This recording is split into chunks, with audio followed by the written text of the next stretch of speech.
To any other organizers or panelists on the line. When you are ready to begin the presentation, press the Start Broadcast button on the GoToWebinar control panel to allow all attendees to hear you. This system will notify you once you begin your broadcast. The broadcast is now starting. All attendees are in listen-only mode. Hey everybody, sorry about being a minute late here.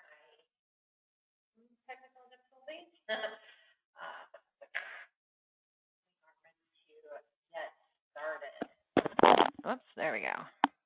Everybody, if I can get a hi, hello, you can hear me okay, that would be fantastic. All right, let's see here, perfect. Okay, and I'm going to go ahead and start showing my screen.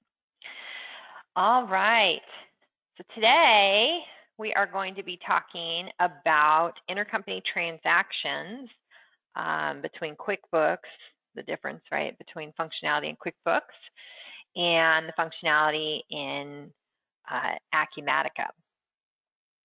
So before we get things started here, so of course we just like to remind everybody about the four uniques, what makes Fourlane unique over here. So we have been the #1 QuickBooks solution provider since 2010, which means we do a lot of work in QuickBooks Enterprise.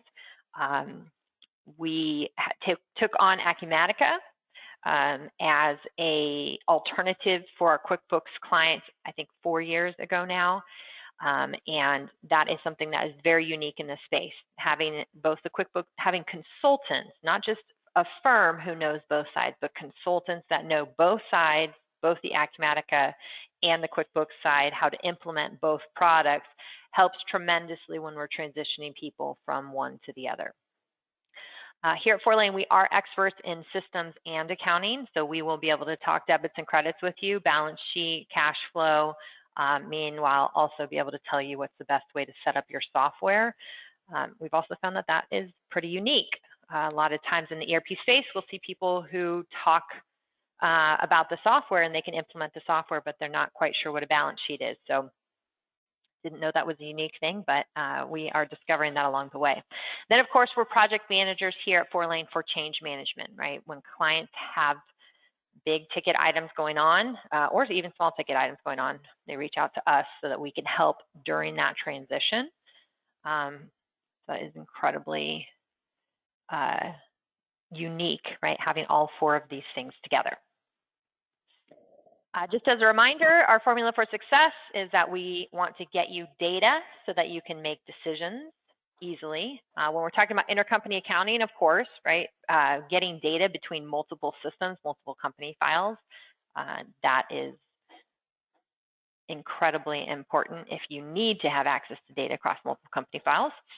If you have a management company, right, that is paying all the bills, and then the bills need to be posted into the individual entities. I mean, there's a lot of different ways that we could use this, but the most important part for us when we're going through and setting you up is we want to get you that data to make decisions. All right, so we're going to be talking about multi-entity. I know I've got a slide here. Everybody's going to start reading the slides, so maybe I should go back to my data decision-making tools here first. Multi-tenancy, right, is one of the key factors when it comes to being able to handle intercompany transactions. So what is multi-tenancy? It's the way a software is structured where multiple independent instances of one or multiple applications operate in a shared environment. So these could be completely separate entities that do not share any like data. In each tenant, they can have a parent-to-child relationship where the parent data can be shared with child files. This allows for a singular centralized chart of accounts as an example, or a vendor list, or user functionality. Okay. In the QuickBooks space, which we're going to look at a little bit here, in the QuickBooks space, we can have separate company files, right? When you're in QuickBooks Online, it's a separate subscription per company file, but you can have separate company files. You would have to go to an app to consolidate any information across those files. There is not sharing of data across those files, right? There's no sharing of chart of accounts, list data, customer data, whatever it is. In QuickBooks Desktop, right, we can have separate company files. The licensing allows you to have as many company files as you want. All that matters is the server space that you have to manage and hold all those company files. You don't have to pay for additional licenses for every single company file you have. However, in the QuickBooks Desktop space, managing data and user access across multiple files takes logging in and out of each file. Right? I go into my QuickBooks Enterprise file, I add the chart of accounts account, maybe I export it so that I can import it into the next file, but then I have to log into the next file, import it into the next file, and on along down the line. User data cannot be exported currently, right? So there is no export of user data. So if I have to set up Chris as an AP clerk in 6 of my company files, there is not an easy way to do that. I have to go into each of the 6 company files and set them up, okay? We frequently get people asking to share data across multiple company files. And of course, we know in QuickBooks it can be time consuming. So when we're weighing ERP readiness, we want to see how often is that happening? How often are you having to create a new chart of accounts account? Probably not that often. Hopefully not that often, right? That would be our goal, is to not have that not be that often. However, maybe new items or new vendors that are going to be shared, that can happen quite frequently. In the QuickBooks space, of course, we have an alternative, or not in QuickBooks space, but in the general business space, you know, what a lot of clients will end up doing is that they'll have a holding company that processes all the bills, and then, you know, we share data across into the different company files via journal entries or whatever it is. So of course, the main topic that we're talking about today, so understanding the tenancy is important, but why that's important is we're going to be talking about intercompany accounting. So this is the process of recording financial transactions between different company files within one company, right? So Fourlane over here is paying a bill on behalf of its sister company, POS Warehouse, and POS Warehouse is going to owe Fourlane that money back at some point. Okay. Debits and credits we'll take a look at here in a minute inside of QuickBooks. Okay. All right. So let me go ahead and open up. So I'm not going to do this in QuickBooks Online because the QuickBooks Online experience is the exact same as what we're going to be dealing with in the QuickBooks Desktop experience because it's a manual process, right? So I'm just going to focus here and then get right on into Acumatica. Okay. So when you're dealing with intercompany transactions in QuickBooks, now generally, you know, first of all, you want to pick which company are things going to be functioning out of. So it's not best practice. It's not going to be best practice for you to decide or not have a decision tree on when each company file is paying a bill, right? So when does it go to sample Larry's Landscaping and Garden Supply Company versus when does it go to my sample manufacturing company? So it's best practice to pick one, right? Because then we're not having to try to tie things out across multiples. Now, that's not always the case. You can't always make that happen, right? But as much as we can simplify, we want to do that. Inside of QuickBooks, so if this is the company file that I'm going to be paying another business on behalf of another business, what we want to have is on the chart of accounts, you think about, so this company file is paying on behalf of another business. We want to have an other current asset account, right? Because it's a receivable to us, and we can call it intercompany. Okay. Oops, I can't spell. Actually, not necessarily that I can't spell, I can't see anymore. That's small. So we have an intercompany, and if you have several intercompany accounts, you would list each of those intercompany accounts separately in here, right? You need to be able to reconcile each independently. So then when we come in, we get a bill, we enter the bill, and we say whoever the vendor is, and down in the expenses area, we can go and post to that intercompany account. okay, and post the amount. So this is one way that people do it. This is the most accurate at the point of entry way for people to do this. The hardest part doing it this way, however, is it doesn't tell me in QuickBooks when I post this into my sample manufacturing file on the other side, which account should it be going to, right? So you want to keep that in mind, because right now I'm just pointing it to an intercompany account, but if this one should go to office supplies and the next one should go to bank service charges, that's not notated when I point it directly to intercompany, right? So maybe put that in the memo, okay? I've seen people do that. Also, in the class section, I do recommend setting up a class for whatever entity you're pushing that data towards. So this is one way to do it. It posts into the intercompany account. At the end of the week, month, period, whatever it is that we do, we run the details of the intercompany account for what is uncleared, right? And then we use those details to post into the secondary file, okay? I'm not going to show you all these things because I think that the focus really, if you want to see like how it does it without all the workarounds. The alternative that we've done for some people, because they don't want to put in the memo, you know, bank service charges or whatever it is, because then it's, right, choosing, making a choice and having to type things in all the time. The alternative that I've also seen some people do is that they will go in and they will post directly to bank service charges, right? And then they'll put it to the appropriate class. So the class is manufacturing file. And then again, on a periodic basis, whatever is not going to mess with your financials, they will go in and run the profit and loss by class, export that, and when they zero the profit and loss by class out, offset it to the intercompany account, right, and then post it into the secondary file, offsetting to the intercompany payable in the secondary file. So two alternatives, definitely both have workarounds.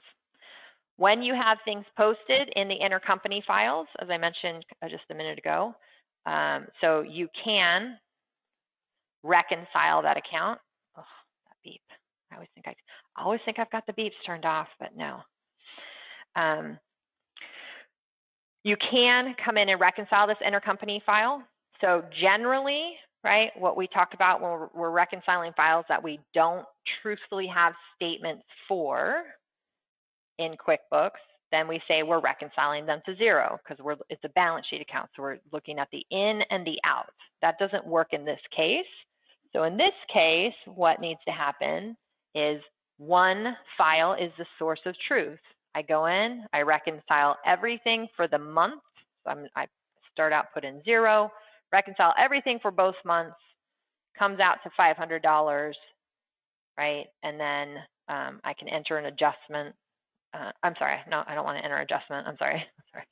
I want to go in there and I want to modify the reconciliation. Here, let me do it real quick. I can't believe I just did that. Banking, reconcile, and intercompany. Let me undo previous reconciliation. Okay.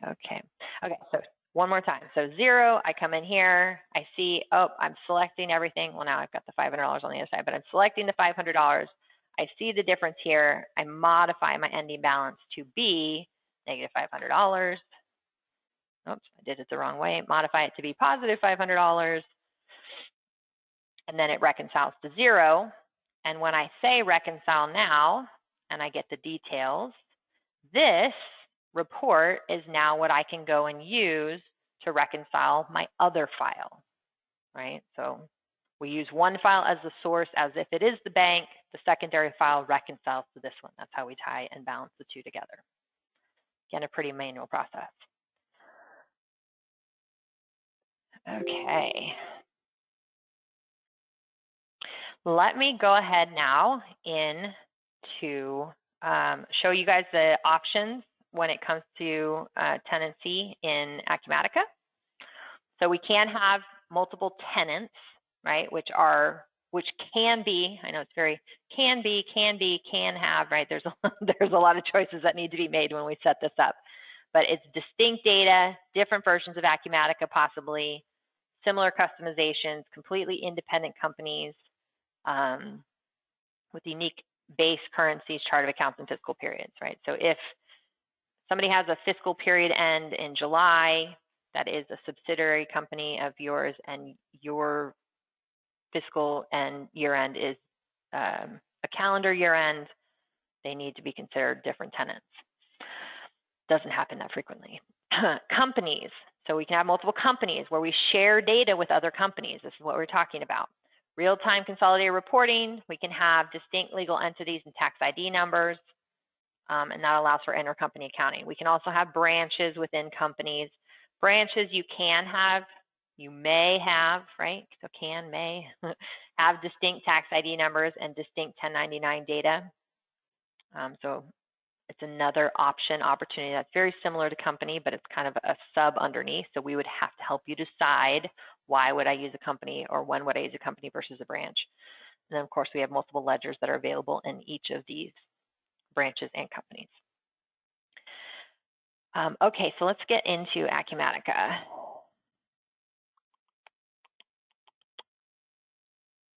Pull over from my manufacturing demo that I did the other day. So when it comes to Acumatica, what I'm looking at here is I'm looking at multiple companies that I have set up. Revision 2 products, right? Products retail. Revision 2 services is the company. Services West, Services East are the branches under that company. So I have access to each of these based off of my user rights. The user rights and permissions are shared across the multiple company files. Okay, that's how I have it set up. Now, right now it's checked off as products wholesale. That means when I'm doing entry, it's going to default to that company and that branch. Check into one of these other ones here as well. Up top, we have the different tenancies. So this is where they are separate, potentially separate, not all of them actually are, but potentially separate, completely separate companies with completely separate access in Acumatica. Okay. When it comes to intercompany accounting, mapping, interbranch mapping accounting, what you do in Acumatica is you set up each of your branches, right? So I have my products wholesale, which is what I'm logged into. And in here, what it's saying is when a transaction originates in this branch, what do I do to the other branches? So in the destination branch, the accounts that I'm allowed to post to, which is basically all accounts, are here. What is my offset account? And if we have any sub accounts, you'd be showing that there. Transactions in destination branch, so I'm sorry, this is in the originating branch. This is in product wholesale. And then transactions in destination branch, where would I be posting to, right? So in theirs, I would be posting to 2600, which is a liability account on their books, okay? Let's go ahead in and enter in a new bill so you can see what the result of this is as well. So when I come in and put in a bill, of course, everything's running all nice and super fast today, right? AA vendor, I'm going to choose AA vendor. I'm going to put in my vendor reference number. I'm remembering, I generally forget that on all of my demos. And then down here, see it defaults to the product wholesale branch, but I'm going to choose, well, I'm going to leave the top line to product wholesale so we can see the result of that, right? So it's going to be cost of $5,000. I also have projects and tasks required. So I have to add that in here just because in my demo file I do. On the secondary line, I'm going to post to Services East because this bill is a bill I'm paying out of product wholesale, right? But it's affecting Services East and Services West. This is $8,000. And then I'm going to add in a different, oops, I forgot to put the project. I'll do that again. And Services West, it's going to be $12,000. Okay. I know I'm clicking around here. In our poor demo files, we get so they get so abused. I have way too many things on the screen here, right? So if I go ahead and say save, oops, it didn't. Hold on, it didn't pick up my project here. Put it back on hold and put in my project X. Okay, let's see, off hold and save. Okay, so now I have this saved. I'm going to come in because I have, based off of the size of the bill, I have an approval built in, so I have to come in and approve it. And then now I can go ahead and release this transaction. Okay. So this transaction is being released to the general ledger. We have all sorts of videos on needing to have release or automating the release in here. But behind the scenes, just like we have in QuickBooks, now in Acumatica, I can go to the financial details and see my transaction journal. So what are the debits and credits that are happening behind the scenes on this transaction? So you can see here, the first line is what is hitting in accounts payable. So this is hitting in the product wholesale branch accounts payable for $24,250. I don't know what I did with $750. I did something with $750 in here, but in product wholesale, right, there's that $5,000. Again, I don't know what I did with this. I'm not sure what this came from, but okay. In services east now, I'm posting to cost of goods sold inventory. Oh, it's because of the account I picked up on, but I posted to cost of goods sold inventory, so it's hitting the expense of cost of goods sold inventory, account 5,000 in services east for $8,000. Hitting services west for $12,000, right? And then, so it's hitting their P&Ls appropriately. And then in product wholesale, I have a $20,000 receivable hitting my due from entity. Okay, so one transaction doing all of this movement behind the scenes. Then in services east and services west, I also have liabilities on the account, right? So it doesn't hit their accounts payable account because they're not responsible for paying it to the vendor, but it does hit their other current liabilities because they're responsible at some point, hopefully, for paying it back to product wholesale. Okay, so very cool. Let me just make sure I didn't miss anything there.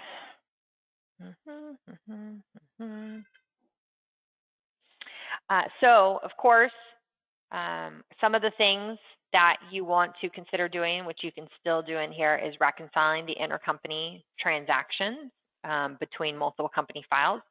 Also, when you are running reports, you can eliminate, right? You can eliminate the intercompany transactions. So if I have $20,000 in receivable on product wholesale, and then I have $8,000 when I'm running consolidated financials, right? So it says product wholesale balance sheet, receivable $20,000. Service east balance sheet, payable $8,000. Service west, payable $12,000. By eliminating entries, you can balance those against each other to zero them out. Because in the grand scheme, when I'm looking at my totals, those should balance out, right? Hopefully. And they don't need to show up on our reporting. When you're producing financials for banks for multiple entities and the intercompany transactions don't balance, that can be a flag that you just don't want them to have to bring up, right? Don't need them to focus their energy there. Instead, focus your energy on all of our great assets that we have. Okay, that is really all that I had to show today as far as intercompany transactions differences between the two files. QuickBooks, I didn't talk about the eliminating entries. QuickBooks Enterprise does have the ability to combine reports across multiple company files. You do have to log in and out of each file to do that. It doesn't have eliminating entries when you do that. So what we've done sometimes is you export the data into Excel, you copy and paste that Excel data into a new worksheet or a worksheet that is preset that grabs that data and eliminates it for you, right? It's kind of a workaround. It's still a one-time setup, but it is a export, right? And have Excel work for you to do those eliminating entries. Now, there are products out there like QVinci's that will do these kinds of things for you, where you can say this account and that account get rolled up together so that you don't see, or maybe these accounts don't show up on my financials, so you don't see those. So, all right, if there are no questions, I haven't seen any questions yet. Let me see. Can we see that other slide? It popped up, then went back to Formula Success again. Okay, so I guess what we're asking is this slide.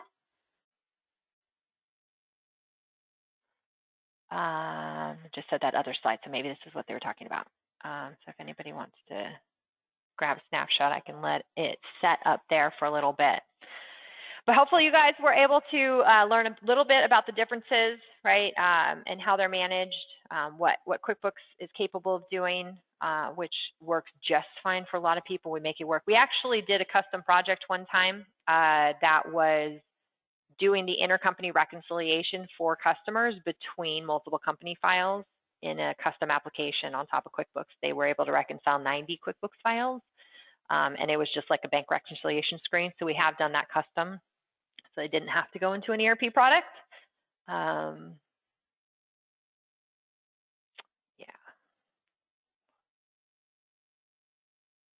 Okay.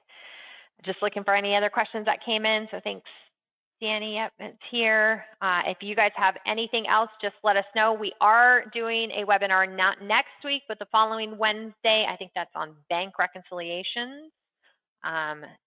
So please go ahead and check that out. If you missed the What's New webinar in QuickBooks, also just let us know.